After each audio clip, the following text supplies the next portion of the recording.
Hello and welcome back to Toaster Code. So today we are going to see one of the most asked system design interview questions, that is design a rate limiter. So imagine you are an API server. One user logs in, another fetches the post, and then boom, some dude with a script sends 5,000 requests in 10 seconds. Like what if your ex sent you 5,000 texts in 10 seconds? What you will do? You will block them. That's rate limiting. In the world of API, bots, and infinite scrolls, rate limiting is what keeps server alive and spam in check. Whether you are building a public API and an authentication system or just trying to stop people from rage refreshing your product page, you need a rate limiter. So in this video today, we are going to see what and why for rate limiting strategies, real world system architecture, failure handling, edge cases, and a final cheat sheet to ace the interview. In this rate limiting video, we'll design it like engineers, explain it like humans, and roast it like your X API strategy. So let's dive into how to rate limit like a backend boss. So rate limit is basically like a bouncer of the backend world. Okay. So now the first question comes, what is rate limiting? Okay. And rate limiting is basically a process of restricting the number of actions a user or system can perform in a given time window. Okay. It basically ensures that your system doesn't get overwhelmed or abused or taken down by bad actors or bad decisions. You know what I mean by bad decisions. You have taken a lot. It's like saying, hey, user 123, chill. You can hit the API 10 times per minute, not 10,000 times per second. So, now why do we need rate limiting? So, the use cases of rate limiting are it prevents spam and DDoS attacks like stop bots from spamming forms, comment sections, or login endpoints.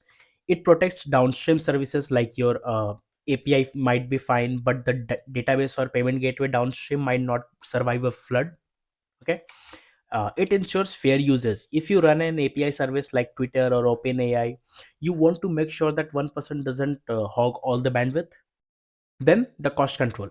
Every API call could hit a resource that costs money, like an external weather API. You don't want to be broke because someone else loop. Now in real world, if you're like, okay, where can I see the rate limiting?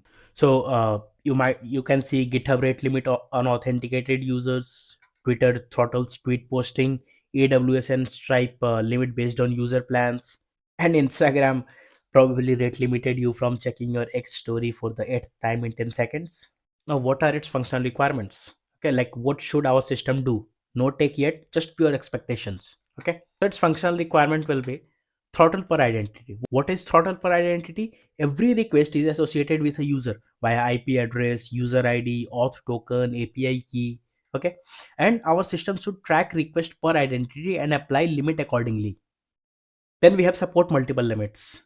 It's like free users will get 10 requests per minute, premium users will get 100 requests per minute, or admin unlimited or higher tier. Okay, your design must be flexible enough to handle these things. Then we have time based evaluation. So it's like 10 requests per minute should mean that requests are counted over a rolling or fixed window. Okay, if someone crosses the limit, we block or delay the request. Then we have API awareness. So limits could be per endpoint. Example, login endpoint might be stricter than this home, or per method, like post has higher rules than get. Okay, so it's like per endpoint and per method we have to apply. Then the client feedback. Your system should respond with a clear header or error message like, hey, you have exceeded your request limit. Okay, retry after this time. It helps the client know that they are rate limited and how long to wait before retrying. And there is one more thing, that is token scope awareness. Like rate limit should optionally apply based on IP address, JWT claims, or user type, and API key scope. It's like saying I trust you more, but not that much. Now let's see non-functional requirements, because of course performance matters. So it starts with low latency. The rate limit check must be fast. Okay, ideally under a few milliseconds. And this logic sits right in the request path. You can't afford to slow down every request. Okay, then we have horizontal scalability. Your system should support multiple rate limiter across multiple servers. If one app instance is rate limiting a user, others should also know about it. You will need a centralized store like Redis or distributed coordinator. We'll see about Redis in just few minutes. Then we have fault tolerance. So what happens if Redis crashes or your rate limit logic fails? you might have to fall back to default limit or fail open or fail safe. Then we have consistency. If you are using sliding window, token bucket, make sure distributed nodes doesn't desync limit due to race conditions. Then we have customizability. So you may want multiple algorithm per route, real-time updates, dynamic limit changes via configuration or database. Now let's see a bit about the API. Because most API returns header something like this. It shows that okay, this is the rate limit and this is how much limit you have left. Limit will reset after this time, okay, and you have to retry after this time. You should include this in your design both for your UX and compliance. So now we know what it is, why it matters, and why our system needs to do. But there are multiple ways to implement rate limiting. Some are basic, some are smart, some leaks. So let's walk through four major rate limiting algorithm one by one. Each has pros, cons, and just like your X, some look simple until you go deep. And we'll start with fixed window counter. This one's called fixed window counter. It's the simplest one out there. How it works: you define a fixed time window, says 1 minute. Okay, you create a counter for each user. Every request in the minute increment the counter. If it crosses limit like 10 requests, block the rest. When the minute resets, the counter resets. Okay, it has pros like it's simple to implement, constant time and space, works well if your app doesn't care about bursts. Then we have some cons as well for this. It allows sudden burst to the edge of the window, like sending 10 texts at 12:59 and 10 more at 12:01. Total chaos, right? So it's great for simple apps but not ideal for API under heavy load. The next we have sliding window log. This one is more accurate and more memory hungry. Now how it works: you store timestamp of every request per user. On each request, you filter timestamp that are older than 1 minute. Count remaining timestamp, and if count is greater than limit, then apply the rate limit. Else, just let it use the API and add the new timestamp. It's like hey, you have made 7 requests in the last 60 seconds. You can make 3 more. That's it. So it's very precise, prevents burst attack near window edges. Okay, and it needs to store all request timestamps. It's slower as the number of requests grows and costly in high traffic system. So it's best for critical endpoints like login, payment, but not scalable at high volume. Next we have leaky bucket. Leaky bucket is like a bucket with a hole. You pour request in and they leak out at a fixed rate. Now how it works: so requests go into the queue or bucket. Okay, uh, a scheduler leak them out one by one at a fixed rate. If the bucket is full when a new request arrives, drop it. Okay, it has some pros like its smooth traffic flow, prevent burst load on downstream system, and predictable processing rate. But it has some cons as well. Okay, can introduce latency due to queuing and may drop legitimate request under bursts. So it's great when you want to smooth out traffic, not just block it. Useful for streaming, background jobs, or database load control. Okay. Now we have token bucket. The token bucket. It's the most balanced and widely used strategy. Okay. Now how it works: imagine a bucket that holds token refill at a fixed rate, example 1 token every 100 seconds, and each request needs 1 token to proceed. If the bucket has token, okay, if not, then reject it. Token refills over time allow bursts but keeping long term fairness. For example, like bucket, let's say bucket size is 10 and refill at 1 token per second. So at time 0 you can make 10 quick requests. After that, only 1 request per second. Okay. Now what are its pros? It allows short bursts, smooth long-term rate, and fast and efficient. Can use Redis counters. Okay. Now what are its cons? It's slightly more complex than fixed window. Still needs a reliable in memory store. Okay, and it's used by Stripe, Cloudflare, and many more like GitHub and probably your Crush API too. So each strategy had its place. Okay, so let's quickly recap all four. So fixed window, its pros are it's simple and low memory. Then cons are burst near edges, and you have to use when the design is simple. Then sliding window, it's accurate and burst proof, but it takes high memory plus CPU. Okay, you should use it in login or sensitive APIs, but not in high scale. Then leaky bucket, it's smooth traffic. Then it drops overflow and adds delay. So you should use it with a job queue or database load control. Then token bucket, that's burst, smooth, and scalable. and the only cons is it's slightly complex. You should use it with public APIs, microservices, SaaS apps. So we have picked our fighter, token bucket.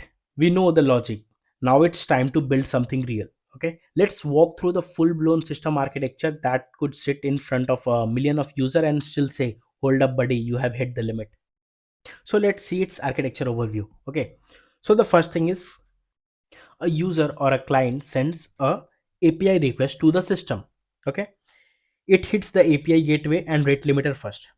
Gateway is the entry point where rate limiting check begins. Okay, then gateway sends it to Redis. Okay, gateway queries Redis to fetch the current token data for this user's API. Like Redis stores number of token available, last refill timestamp, and optional time limit or expiration information. Okay, then Redis returns it to gateway. Like Redis responds with token metadata. This info will now be used to apply the token bucket algorithm logic. Then gateway fetches to token bucket. Gateway evaluates the token bucket logic. Like, do we have enough token? If yes, consume token and allow. If no, reject the request. Think of token bucket as logic engine, Redis as the state store. Then gateway send the response to the client based on token availability. If it's allowed, then proceed to enqueue the job. If blocked, then return 429 that too many requests sends. Then admin submits the privilege bulk system jobs to the queue. Okay, this bypasses rate limiting and goes directly to the message queue because that's admin. Then the worker completes the job and notifies the gateway of status that hey, the job is completed or not. Okay, gateway may log it, notify the admin, or trigger follow up the action. Then worker reach out to server, and like the worker may also interact with the backend server directly. This step performs business logic, database operations, etc. So the basic overview of this is like request comes in from client, hits an API gateway, gateway consults Redis for token status. If allowed, the request is forwarded to the queue, then processed by the worker, and finally reaches the actual server. Let's see each component. Like API gateway, that's the rate limiting entry point. So the gateway is our first line of defense. Every incoming request is intercepted here. Its responsibilities are parse user identity, generate a rate limit key, or call Redis to check token status, and based on the status either forward the request or return 429. Okay, this is where token bucket logic lives. We'll often use Lua script inside Redis to make this atomic check token plus decrement in one go. Then comes Redis. Redis is our in-memory brain here, fast, consistent, shared across all app servers. Now what Redis stores? User specific token count. Okay, then the refill rate, timestamp of last refill. So with Lua script we can check if enough token are available, refill token based on elapsed time, and deduct token automatically, and it expires the key after inactivity, and this makes Redis a perfect fit for real time low latency. Then we have queue. Once a request passes the rate limiter, we add it to message queue like SQS, RabbitMQ, or a Kafka. Why QA? Because it smoothens the traffic spikes, helps scale downstream system, and allows async retires and allows async retries on fail, and works great with microservices. Then we have workers. The worker is the one who wakes up, pick up the request from the queue, and call the actual app logic. It's dequeue the request from the queue, then validate again if needed, call microservices, database, business logics, and log the requests. Okay, and if it's a big architecture, you might have multiple worker pools for different routes. Then we have app servers or microservices. So finally we hit the actual application. By now the request is filtered, limited, queued, and processed. Here in server, backend is protected from spikes, business logic stays separate from rate limiting, and easier to monitor and scale. So here is again a clean architecture. If you want to take screenshot or picture, just use it. So far everything works great in a perfect world, but system lives in reality, and reality has network failures, Redis crashes, and engineers who forget semicolons. I mean, everyone does. So let's talk about the chaos your rate limiter should survive, okay, and the trade-offs you will have to make. And the first thing is, what if Redis goes down? Your entire limiter depends on Redis. So what if it crashes? So you have mainly three options. Fail open, it let all requests pass. Okay, it has high availability, but it's risky, attackers can flood your backend. Then we have fail closed, it blocks all requests. Okay, but it's safe for backend, but it can block all users unnecessarily. Now we have the third thing, that is fallback to local memory cache. Okay, it keeps some limit alive temporarily. Okay, it's not consistent across servers, but it's useful for short term fallback, like time limit for 30 seconds maybe. And this is where you impress interviews by showing you think beyond the happy. path, because these are the edge cases you have to consider when you are explaining this in the interview. But since we are dealing with the APIs and there are multiple API gateways, okay, so there might be race conditions between API gateways, because multiple API gateways can read and write to Redis at the same time. What if two requests comes in at the exact same time? So for these things we use Lua script for atomic updates. It's some Lua script something like this. These are the just pseudo Lua logic. This makes sure that nobody jumps the queue just because they click. Okay, everyone will come at its own term. Now let's say you have one user from India, one from US, and one from Europe. Okay, you are now serving users from India, US, and Europe, so each with its own data center. Now problem is whether you use one global Redis or use per region Redis, because both have its own problems. If you will use one global Redis, it will be high latency across regions, and if you will use per region Redis, then token may desync. So what should you do in this condition? So here you should use per region Redis plus sticky routing. It sends user to same region, or sync limits across regions with eventual consistency like Kafka replications. Now we have chosen token bucket rate limiter for its balance, but that balance comes with decisions. Okay, so it's like the bucket size. You have to trade off the bucket size with bigger size, because more bursts, less control. Then refill rate. You have to trade off the refill rate with faster rate, like more generous. Then TTL you have to trade off with short TTL, like cleaner Redis but resets token sooner. So adjust these like your gym repetitions. Okay, depends on what you are training for.